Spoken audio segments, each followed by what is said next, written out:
Hello, everybody. I'm Zarina Harris here with the rest of the leaders of integrity for LOI events. I have Sabrina Allen. She's not saying anything. I have the Revival Brothers, Joe and Sean, with me. Say hello. Hello. I think she's upset because I said she's not tech savvy last time. So we have like an overall theme that we're running with for the next maybe month or so. And that theme is the dreams and fears in the note business. So dreams and fears, hopes and disappointments. And the specific topic we're going to talk about today is how to protect yourself before you fund a deal, or really protection when funding a deal. So we're going to kind of dive right into that because we don't have very much time today. We're going to start off with, how do you find out if your source, and I guess this is a throw to Sabrina, how do you find out if your source is even legitimate to be purchasing an asset from in the first place? So I have really a funny story to tell you. So I had a guy actually email me my assets that we actually had out for sale. And it was like a daisy chain. And so I was emailing him and I said, are these assets yours? Yes, I bought them directly from the bank. There's not very many assignments, yada, yada, yada. So, wow. So I decided, because, I don't like to play fair. I thought I would entertain him all the way up to the time it was time to fund. Wow. Actually, I bid on my own assets to this person who was running a daisy chain on my loans. And he says, well, okay, let me know when you're going to fund. Here, I'm going to send you over my wiring instructions. Again, these loans belong to us. And he was telling me that he owned them. So I'm emailing it back and forth. I'm on my way to the bank. Are you sure the routing number's right? Let me call you to confirm the routing number. So you just invite drama in your life just for fun. So then I was like, wire sent. Wow. Wow. So he kept texting me, telling me, the wire hasn't shown up. The wire hasn't shown up. So I let this go on for about 4 or 5 hours, right? So then what I did was I actually sent him my assignments. And then I actually sent him the operating agreement showing him who the owner of the loans were, which was the Art of Notes. So I just kind of put him to rest with fact-finding documents that he should have had if he actually owned the loan. So he was actually wholesaling them. So he was also emailing another email address. Right.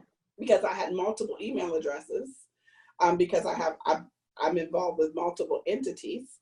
So he's emailing the trust that the Art of Notes is actually the beneficiary of. Oh, okay. He's emailing it, and he kept emailing, and then he was also communicating with the seller, and he had marked the assets up where he was going to take a profit. So I don't think that he was going to he wasn't going to give the end buyer the assets, but he was actually, but for me, because it was me, I don't know if he was scamming me or if he was just kind of like trying to sell them, get them under contract, and then sell them to somebody else, because people do that as well. Right. So I don't know what his end goal was going to be, but I see this individual at shows and they won't even speak. So what questions could a new investor coming into the industry ask some of these sellers in order to avoid this? So are you brokering the loans, or are you the owner? I think because, we have brokered trades, but transparency is very, very important. That's number one. The other thing is, can you provide me the assignment chain and the allonges, showing that you actually own the notes, or you can pull title, as a new investor, you can pull title to see who the owner of the note is. Now, I'll give you an example. So Zarina and I were involved in a co-buy with Main Street, and she brought in investors. And when we pulled title, the group we were buying from was not on title. And we knew that because it was a direct buy, but we needed them in order to complete this trade. So again, sometimes it's about trust, but sometimes it's about verifying the information that's been given to you but we knew that going in. Mhm. So the loans that we purchased actually came from 3 different entities. They were from 3 different sources, but it was almost a $2 million trade, which isn't a lot of money, but it is a lot of money when you think about $2 million. If you go send it out to Note cyberspace and you never get anything in return. And that's basically push and send on a wire and you don't know where your money's going. So, verify who you're dealing with. Know the role that you're playing in the investment. If it's a onesie, twosie, if it's a larger trade, no matter what it is, you have to trust but verify. Well, the fact that he pretty much just lied to you saying that he owned an asset, it just goes to show you that you really need to be careful what you're doing when you're looking at possibly purchasing, tape of assets or the assets itself. As you mentioned, to go through all the, proper checks, how was the note sourced, who to look up the entities associated with the source, look up the assignments, look at the title. It's all important to ensure that, when you make that transaction, that you are going to mitigate your risk. So just a couple. Go ahead, Joe. I was just going to say something about purchase agreements and making sure that when you establish those purchase agreements, you have language in there that protects you against fraudulent actions of people. I mean, this person that you were dealing with could have very easily took your money and put it into a bank account. It would have been funded and said bye, and you never hear from them again. So, you never know. And that's why you trust and verify. That's why you trust but verify. There's no reason that anybody should go into any kind of deal without doing their due diligence. So even in buying REO, this just happened a couple weeks ago. I was helping somebody that has an IRA account out of California, and he was trusting me for a little bit of guidance, a friend, and he had an REO for sale that he had completed a foreclosure on or got a deed in lieu. I don't know how he actually got the property back. But because, I have a lot of connections, I got him involved with a wholesaler. He sold the property. Well, the property closed on the last day in May. And as of last week, my friend out of California, the IRA company had not received the proceeds from that sale. Ooh. So I had to do a little bit of strong arming with the title company.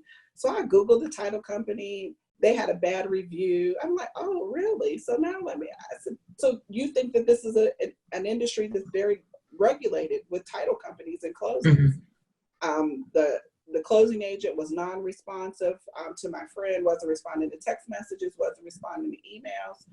So let's just say that I am the godmother of notes, and I actually sent somebody to the title company to just let them know that if there was not a wire or overnight check that showed up within the next 24 to 48 hours, they probably weren't going to like the next visit that came to their office. I just want to be clear. When you say godmother, we're not talking Cinderella. We're talking about Guido and the boys in the back. We're talking about Guido. Okay. Yeah, you just make that be known. Right. Just so everybody's clear. I don't know. So we mentioned. I'm going to just, I'm going to put you under a spell. I might actually, just influence you just a little bit to do what I need you to do. Well, I want to keep us on track. I really want people to understand what they should do before they even engage with the buyer. So the first thing is ask them whether they're brokering or they're the owner. They may not tell you the truth, but it's a question to ask. Another thing that we had discussed was asking if they operate out of any other entities. So do you want to elaborate on that? Why would that even be a question? Because you actually, so some of us actually own, 3 or 4 different entities, and it's not a secret. But if so, let that be known, because one entity may be in good standing that has no lawsuits, but then there might be another entity, out of Texas currently involved in a lawsuit. So with that being said, just name everything, because you have this trust, you have this LLC, this person, that person, it can become very, very confusing and make you want to jump off the top of your desk when you're looking at, like an assignment chain. If you're looking at trust documents, it can be very, very frustrating. So you need to ask that question to know what you're dealing with, because some of those people who are doing very, very well and very, very popular, who appear to be very, very knowledgeable, are lightweight crooks. More like a heavyweight I'm crook. sorry. Heavyweight crook. Anyway. So, okay. So I'm going to ask them, are you brokering? Are you the owner? Any other entities? Could I utilize social media, like ask around, ask people, have they ever bought from them? Is that something that I should look into doing? What if I'm new and I don't really know anybody? How do I get over that? How do I ask somebody if somebody's legit? So I will tell you, because sometimes when people start asking me a lot of questions, and it's not that I'm crooked in any way, shape, or form, I cut you off. Now, I'm being honest. I'll cut you off because I don't want to be bothered with you because I feel like you're behind maintenance. But then I have to think about, I was new once, and there were some things that I did, and my risk tolerance just wasn't as high as it is today. And the other thing I think is a really important question to ask is, do you have any references? Do you have anybody that you've actually completed a successful deal with? I think that's a fair question. Yeah. Even if I'm not willing to give you their phone number, would you be willing to do a 3-way call with that individual? Put them on the spot. Tell them you don't want to schedule it. You want to do the call now. Mm-hmm. Yeah, I don't think that's going to go over well. So the other thing to be aware of too is the joker brokers out there that are basically brokering from a broker who knows the seller. And and a lot of times, 9 times out of 10, those joker brokers are going to lie to you. They're going to say they have a direct relationship with the seller, and they don't. And they're probably going to want to charge some, enormous amount of money to broker the deal. And that's probably your first red flag. Well, I want to put a little caveat in there because I have co-brokered with someone before. So there was 2 brokers on the deal, but I made that very aware to all of the buyers. So they knew that up front. Whereas I think what you're talking about is sort of a daisy chain where it's one broker after the other, and no one really is aware of the other, or if they are, the purchaser, which would be me in this case, I don't know that there's 3 or 4 other brokers on this. So I think that's the main difference. And, asking, hey, are you the only broker? If they say, yeah, I'm a broker, are you the only broker on this? Because that could mean, well, my price just increased because you want to get a commission and the other person wants to get a commission. So that's another question to ask. And sometimes it's a good idea to ask whether the buyer is footing the bill for the broker or the seller, because it goes both ways. Sometimes the seller will pay the broker to bring in those leads to sell their assets, and vice versa. So that's true. So when I was in the business of brokering, I actually would sometimes charge my seller and my buyer, but I was transparent in the contract. I made sure that I went into a brokering agreement with my buyer and my seller, so they both knew it wasn't something that was a secret. It's not about it's something wrong to do. It's just about the transparency. Yeah. Somebody just paid a $36,000 broker fee. And it was broke up between three different brokers because the end buyer didn't know that there was 3 brokers involved. Yeah. And they didn't ask. So I said, well, can you really get upset with someone when you didn't really ask the question? Right. So that kind of brings us to our next topic in transitioning, and that's really on deploying capital. So we're going to kind of attack this from both perspectives. We're going to start with, you being the buyer, and what kind of parameters or precautions should you put in place before you deploy capital with a particular person to buy an asset? Again, depending on the contract, you have to look at the contract that you have between that person. Never, ever, ever wire money to anybody if you don't have a purchase and sale agreement in place. Because, what do you have to stand on? What do you have to go back on? Showing proof of funds to someone in order to be able to close a deal is totally different than actually sending money without a contract. That's Right. two different things. And you need to make sure that you understand that. You know, sometimes people say, well, you know, if you don't show me proof of funds, we're not even going to enter into a purchase and sale agreement with you. We're not going to let you submit a letter of intent. Mm-hmm. Again, that's, you know, building your relationship with that particular seller. But sometimes that's just for the investor or the joker broker to Mm-hmm. know how much money you have, so they know how they can take advantage of you. Mm-hmm. Sometimes. And it happens, I think, with joker brokers because of what you just mentioned. I think it also happens with sellers who've probably been burnt out from people not funding, which is the other side of the coin, where you can be the seller, put assets up, somebody ties them up because that's what they were taught to do, and don't have the capital to deploy on it. And then all of a sudden, they're pulling out of deals that you had or you thought you had closed already. Yeah, we actually experienced that in a co-buy we did last year together. We did. We actually had someone, I think out of Arizona. Yeah, I'm Mm-hmm. dropping states. I'm not dropping names, but I'm dropping states. He had about almost $500,000 of assets tied up.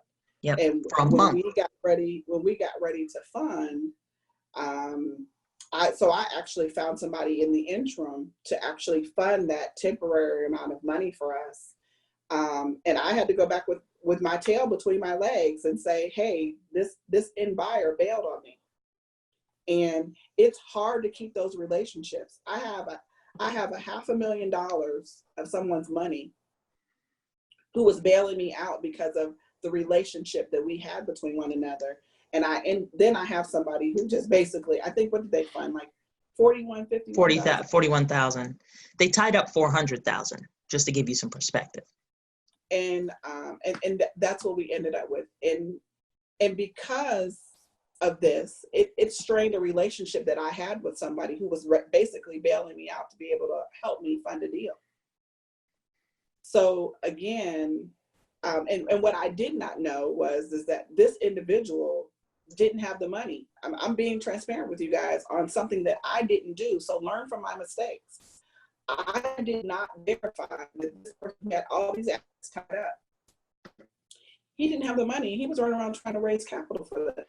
Hey, Sabrina, can you say that one more time? Because you were breaking up that last sentence you just said. Which one? I don't know, because I couldn't hear it. Just the last thing you said. In reference to trying to, you know, raise capital while having something under contract, basically, is what I said. So right. He actually, we never verified that he had this $400,000 to $500,000. But because he had closed previous deals, he had been a previous client of mine when I was doing consulting work on a full-time basis. So there was no reason in my mind, there was one, but I won't say what that one was. There was really no big reason in my mind to think that he was not going to fund this deal. And pretty much there's individuals out there who, I mean, and this is kind of to unravel this thing. So there's people out there who actually are taught in the business to tie up assets and then go find the funding for it, which I absolutely do not approve of. And every time I've run into one of those people, I've had trouble doing a transaction with them because they just don't know. They weren't taught any better than to do that. And it causes a lot of frustration and straining relationships. And if anything, the note business is a relationship business. So if you're tying up assets and then pulling out of them because you can't find the money for it, you can expect to be on somebody's blacklist. And I keep a very heavy blacklist. Oh, she does not play. I don't play. I have mercy. I have mercy. I might give you a second chance. Nope. As mean as I am, she will not. So even though I appear to be the mean one, she's meaner than I am. Just remember that. Cutoff game is strong. So what about, rather than tying up the assets, what about tying up the funds? Because there's people out there also that will take in funds and say within 90 days, we will find you assets. Ooh. And then not deliver on that. So, so my question is what is the best, form of due diligence to do on a situation like that, knowing that you're funding something and waiting for the results? So it depends on, again, transparency. Zarina's saying don't do it. But so sometimes, it took us what, Zarina? So we started in June, we funded in August. No, we started in June. We funded it like mid-July. Okay. Yeah. So for me, if it's really a true deal, I would say, okay, allow it to be 90 days if there's a true deal in place. But if they can't produce any digital collateral, they can't produce any information for you, then that's questionable. Or if you're raising a fund, if you're raising money and putting it in a fund, which I'm not really going to get into, there needs to be time to be able to deploy that capital. But there are people out there that's taking people's money, saying that they're actually buying an asset. I think I have a couple case studies, a couple emails, a couple of emails. Oh, we got the documents, trust. Documents from, past clients that, that basically they deploy money, and I had some real good connections, at some other servicers. And I'm like, hey, I have a list of assets. I'm being told that they're being serviced by your servicing company. Does so-and-so own them?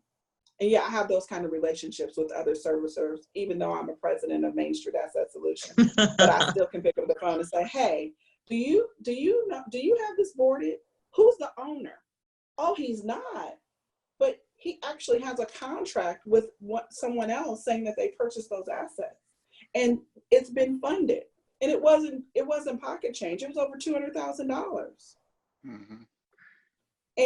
And now that particular investor is on a payment plan from the person he actually thought he was buying assets from.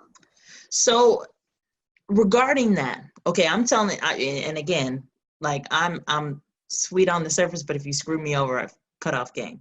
Sabrina's mean on the surface, but she a pushover. So, it's kind of like a balance.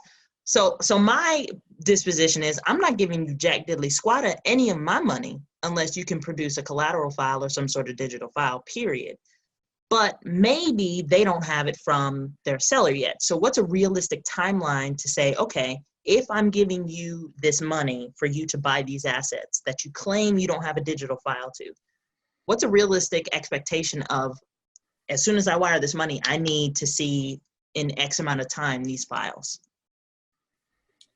So if you know that your guy is a middleman, even if I could see a purchase and sale agreement with an Exhibit A, would be supporting documentation for me to make me feel a little bit better. Okay. After I've deployed capital. But if they're already saying they own it, they already say they have rights to it, there's no reason why they shouldn't have a digital collateral file. True. There's no reason why they shouldn't have a Bailey agreement. There's no reason why they shouldn't have, a transfer date, unless it's something going on that doesn't make sense. So where do you typically run into these kind of problems? What kind of people do this sort of stuff where they're taking investors' money, doing whatever with it, going to Whataburger, and not fulfilling their contractual duties to deploy the capital or get the assets? What kind of people do that? People who operate with no integrity. Crooks. I mean, seriously, they're all over the place. I don't care if they're investors or contractors or brokers. They're all over the place. I mean, yes, they are. They exist in every. I mean, I think if we actually did a study, we would all be surprised at what high percentage those people are in relation to the overall, investment community. We have run into more of those people than not.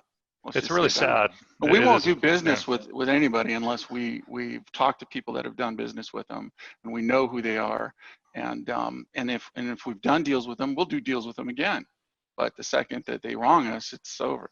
I mean, their cutoff game is strong too. Don't get on me. So my cutoff game is strong because when I'm done, and I'm not. You cannot revive yourself with me at all. One of the things that I think about, there was somebody that was really, really big in the industry, was doing multiple trades with multiple people. and things were just kind of rolling. And this was in the second space, and they were just, like they were doing deal after deal after deal. And then all of a sudden, those deals started, half the collateral was produced, half the collateral wasn't produced. But, there was still $1 million deployed, but there might only be $600,000 worth of collateral that comes back. Double selling loans, all of these things happened. And you still see them smiling and shaking people's hand, like they're the good old boys. And if somebody had to shut them down when they did that once or twice, maybe we wouldn't have the problems we're having on the industry. But because people are so embarrassed and so ashamed to talk about what has happened to them in the note space, or feeling like they're a failure, and they just go put their head underneath their desk or go bury their head in the sand, now we just have people being taken advantage of, and nobody's willing to stand up for it. And then you got all these passive aggressive jerks. Well, you can be passive aggressive with me all you want to, because you cannot make me shut up. How about that? Mm-hmm. I can attest to that. So I know quite a few investors in this space, and some of them I consider my friends. And one of them, lives in Chicago, cool guy. And I have the podcast, and so, my friends listen to it, and shout out to you if you listen to the podcast. But from time to time, I'll get an email from somebody, and this particular person, I hadn't heard from them in a few months, and I did the whole podcast about me leaving my previous gig, and they said, congratulations, and kind of we had a dialogue, and I was like, hey, how's it going? What's going on with you? Because I'm genuinely interested. If I ask you that question, I really want to know. And he said, oh, well, and then he basically just told me, and again, I knew this person personally. He told me how, he deployed $100,000 with a certain person and is struggling to get it back. And to add insult to injury, it was his investor's $100,000.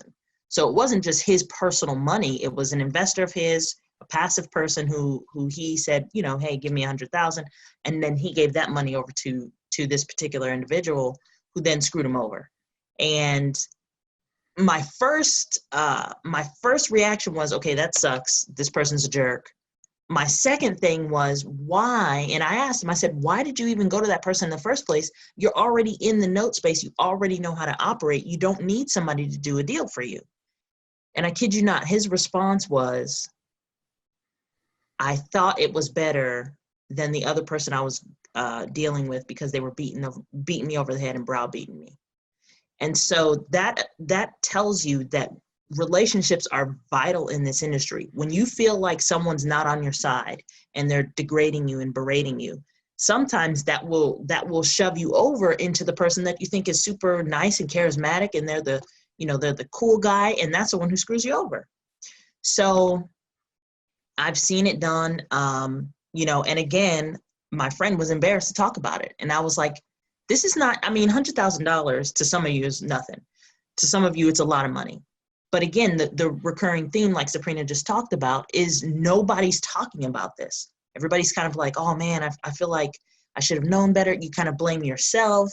And it's really not your fault, because these people who are doing this kind of stuff in the industry deserve to be called out, and they're not because of somebody else's pride in saying, yeah, I got gypped. Like, I've been done dirty, and this person did it. And because of that, we have this revolving cycle, and we kind of have this, I don't know, what would you say, Joe? At least like 20% of the industry are kind of like shady people? I would say it's probably even higher than that, because of how they're being taught. A lot of these people are being taught, I think, the wrong way to sell notes, to broker notes, to work notes, to manage them. When I don't really want to name any names or get into any specifics, but in our last webinar, we had mentioned a situation where, there's people out there selling performing notes that are literally non-performing loans, and they're because they put forbearances on them and stuck the value on the back end and made them look like they're performing. And I think people are teaching others in the industry to do this, and it's the wrong way to approach what we're doing, and it's the wrong way to help people. If you want to really give your investors true investment opportunities, you need to disclose all that information. You need to let them know what's going on. I mean, to some people, those deals might be fine. You know, IRA investors, maybe they're happy with making 6 to 8% on a deal, as long as it's performing. But the fact of the matter is, it came from a non-performing loan. There's probably a borrower on it that's not so good, and at some point, that borrower is going to default. So if that borrower defaults within the time frame that they've set aside for that performing note to perform again, now you're back to square one. What are you going to do? You're going to have to go through the whole process again. And I just think it's wrong. And not only that, so one of the other things I don't think we really touched on is from the business standpoint, you know, for us as note investors that actually establish businesses in the industry, what can we do to make our businesses more transparent, more open and honest with our investors?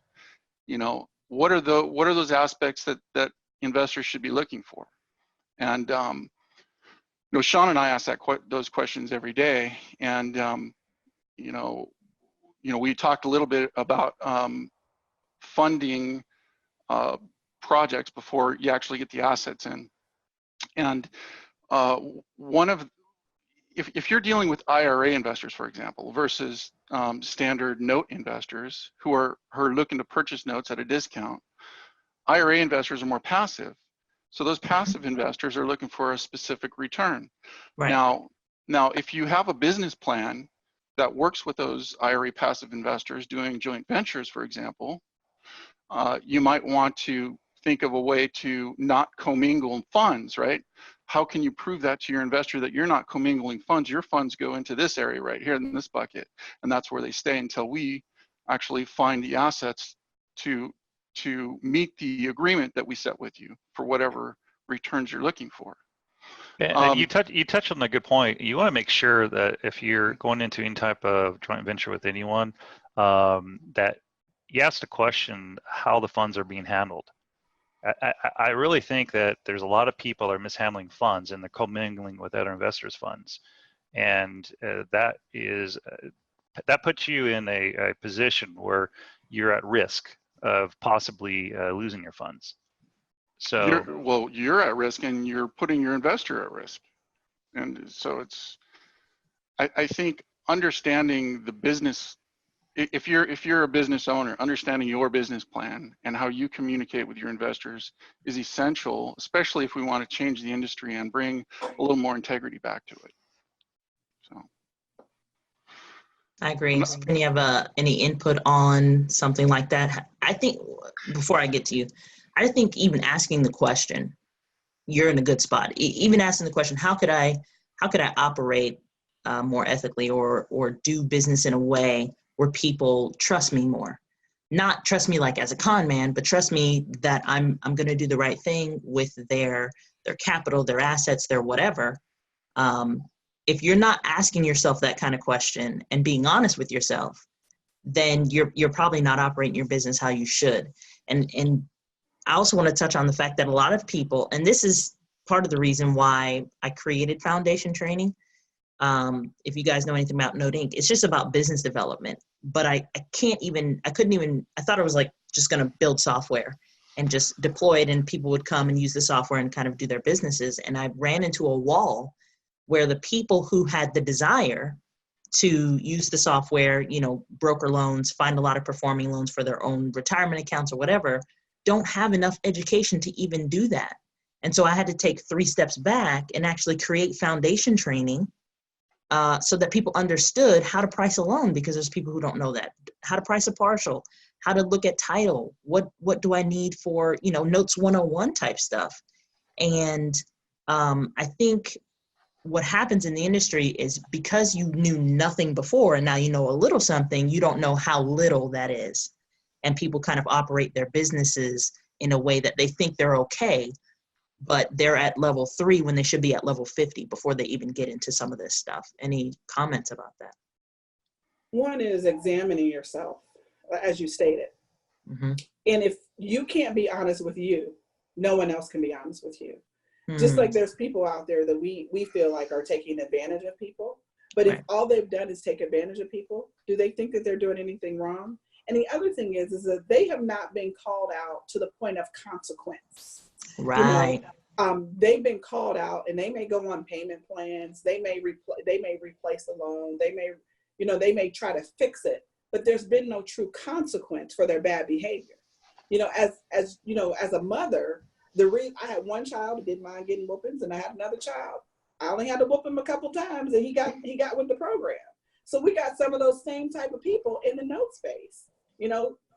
They're going to have to actually come in front of a judge and jury, or maybe even be in an orange jumpsuit, because what they are doing is criminal. And when they actually have to show up in handcuffs in an orange jumpsuit, maybe they'll think about what they should have done differently. And some people are very good at painting a picture. They'll paint this lively picture, and they'll start off their talks or whatever talking about motivation. I'm going to motivate everybody that's sitting in this audience, and this is how I'm going to do it. And then halfway through, okay, motivation's over. Now let's talk about how you can invest in notes, and it's just all surface level stuff that's geared towards them maybe purchasing or working with the particular speaker. Mm-hmm. My thing is show me what you're doing and how you're doing it so I can fully understand it. That's one of the reasons that Sean and I, with the Revival Brothers, created this IPA application, because it truly shows how to price an asset, and we're talking about single assets, we're not talking about tapes. It shows how to price it. It shows all of the expenses associated with it. It shows exit strategies. And all the numbers are in there, and it's 100% transparent. So if I'm sitting down with an investor, I don't care if it's an IRA investor or some other passive investor, I can sit there and show them every single number or aspect that had gone into the calculations of trying to figure out what the end result's going to be from that note. And I can do it on multiple notes, and I can do it with a portfolio. So if I can do it at that level, why isn't everyone else doing it? I mean, I know people have math skills, and they can create spreadsheets, but they're not doing that. They're not communicating, and that's, I think, what we're lacking in the industry is communication and transparency. And then, again, we keep coming back to the word integrity, and it kind of covers everything. Well, there's a reason why they're not communicating it, because they're talking to those more passive investors too that know a little bit about notes. They've been motivated to invest in notes, and so you have individuals taking their money, saying these are good notes. In reality, they're not good notes. Who knows what they're doing with the money? They're not even probably disclosing any information to them when it comes to the tracking of the note. I won't say any names, but I came across a conversation with an individual who had invested in, I think, about 10 notes. And a year and a half later, after I think it was $150,000, a year and a half later, there has not been any or hardly any communication at all with those notes. Where they outside of, oh, we're working on that. Oh, we'll get back to you. Oh, it's still in process. I even saw the email, the individual showed me the email response when they were inquiring what's going on. And the individual really was questioning, should I hire a lawyer? Should I do this? Should I do that? And I mean, I could not believe what I was seeing and how someone can treat an individual like this regarding, the communication side. I mean, it's ridiculous, and it's out there. And show up to events with a smile on his face and walk right by the investor. Really? Right. And this individual is all over the place, smiling, and putting on a great act. So it's ridiculous. So I want to sort of wrap this up. I don't want to go to a full hour with this particular one. Just kind of recapping. When you're purchasing assets, how you protect yourself is really vet your seller. Ask questions, ask them directly, are you brokering or are you the owner? That's not saying that you don't use brokers. It's just saying, giving them an opportunity to be transparent with you. Ask others, have you done deals with this person? What was your experience? Ask, do you operate any other entities, and look up those entities, see if they've had lawsuits. The next thing that we spoke about was deploying capital, proper timeframes. When should you be getting collateral files? When is a good time to send money out before you have any really solid things? Like, should you have a purchase sale agreement? Absolutely. And then finally, we kind of got into some real life examples that we all know or know people who've had really bad experiences, and the lack of consequences, as Sabrina said, with these people kind of being brought to light. So the question then becomes, and we had this discussion before we started this webinar, do we, redact some files and bring those out and show you guys like this stuff is real and what somebody should do? And if that's the case, what do you guys think? Should we ask the audience if they'd like to see something like that? Or I think we should see if we can get some feedback from the audience to see if Okay. if they've been wronged in the industry, and maybe tell us their story. And even if it's from an anonymous person and they don't want their name used, that's fine. It's We don't interesting. drop I just names want to on know here. how. Yeah, we don't. I just want to see how many people out there are having problems, and whether or not these problems are solvable, because I think they are. I think it's just a matter of who's managing them. Mm-hmm. That's all you got, Sabrina? Mm-hmm. Mm-hmm. Well, I think he touched on a good point, is to bring someone on that has experienced some type of wrongdoing with an individual. I think that would be great to have. So, All right, so hopefully to maybe even this webinar, we'll have a response form at the bottom that people can comment on. all right. So we're gonna throw it out to the audience. If you guys would like to see us show some real life examples, some redacted files, and do basically case studies on what not to do. There's always these case studies of, this pie in the sky dreams, but these are real life examples of what not to do and learning from somebody else's mistakes. And we have a lot of those kind of documents. So if you would like to see that, drop us a line, send us an email, make a comment, and we'll definitely consider that.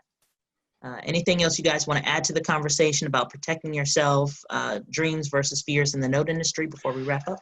One of the things I think to mention, Sabrina, I know you use an addendum on your PAs. Is that something you can elaborate a little bit more what you do put on that addendum? No, I'm not elaborating. She's not sharing.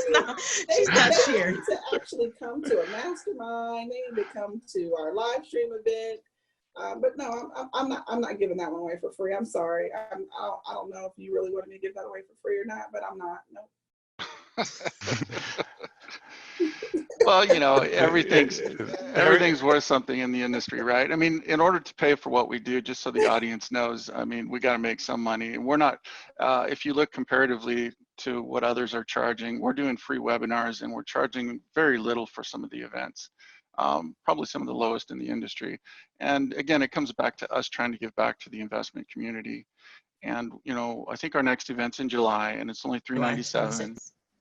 It's July 26th. It's only $397, and it covers a lot of these issues that we're talking about here in depth. And then if you even want to get further into it, there's masterminds that you can join. So, and we're not here to sell anything. We're not here to upsell, but we're here to communicate an issue in the industry or multiple issues in the industry, as well as provide you with solutions. So hopefully we're able to do that and communicate that with you.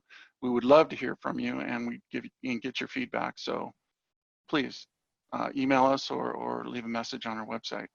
Awesome. One thing I do want to add before we leave is that on your purchase and sale agreements, I will tell you this: make sure you do loan level pricing on the assets you're purchasing, just to make sure that if something were to go wrong with the individual loan, you're not backtracking and trying to figure out what dollar amount you're going to put on that loan to get your seller to reimburse you back money because you've done a bulk purchase. So that's something I will throw out there in reference to a purchase and sale agreement, and make sure your Exhibit A. And your Exhibit A is just a list of the assets that you're purchasing attached to your purchase and sale agreement.